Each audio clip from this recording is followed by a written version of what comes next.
நம்ம இன்றைக்கி என்ன பார்க்க போகிறோன்னா சீம்பால் எப்படி செய்கிறதுன்றது தான் பார்க்க போகிறோம். எங்கள் வீட்டு பக்கத்தில் மாடு ஒன்று குட்டி போட்டு இருந்துச்சு. அது ஒரு 1 லிட்டர் பால் வாங்கியிருந்தோம். அதுக்கு தேவையான சர்க்கரை, ஏலக்காய்லாம் ஒரு மிக்ஸி ஜாரில் போட்டு கிரைண்ட் பண்ணி வச்சுக்கணும். கிரைண்ட் பண்ணிவிட்டு அந்த பவுடரை அந்த சீம்பாலில் கலந்து விட்டுடணும்.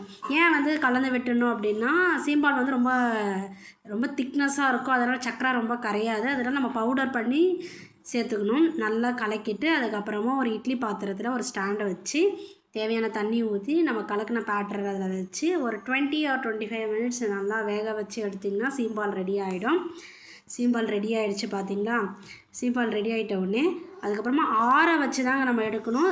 சில பேர் சூடாக கூட சாப்பிடுவாங்க. ஆனால் பாத்திரத்தில் ஒட்டிக்கும். நம்ம ஆற வச்சு எடுத்துருக்கோம். கேக் மாதிரி வந்துடும். ஆற வச்சு எடுத்திங்கன்னா நம்ம கேக் மாதிரி வந்துடும். ஓகேங்களா? அது கேக் மாதிரி வந்துடுச்சு. அதை வெட்டி சாப்பிடும்போது எவ்வளோ சாஃப்டாக இருந்துச்சுங்க. செம்ம டேஸ்ட்டுங்க. ரொம்ப வருஷம் கழிச்சு நாங்கள் சீம்பால் சாப்பிட்றோம். ரொம்ப நாள் ஆடிச்சு சீம்பால் சாப்பிட்டு. இப்போ தாங்க சாப்பிட்றோம். ரொம்ப டேஸ்ட்டாக இருந்துச்சு. நீங்கள் தேவையான சர்க்கரை இல்லை வெல்லம் கூட சேர்ந்து செய்யலாம். ரொம்ப சாஃப்டாக இருந்துச்சுங்க. நல்லா இருந்துச்சு. என் பையன் கூட சாப்பிட்டதே இல்லை. இப்போ தான் ஃபஸ்ட் டைம் சாப்பிட்றோம். ரொம்ப நல்லா இருக்குன்னு சொன்னான். நீங்களும் செஞ்சு பாருங்கள். நெக்ஸ்ட் வீடியோவில் பார்க்கலாம். பாய்.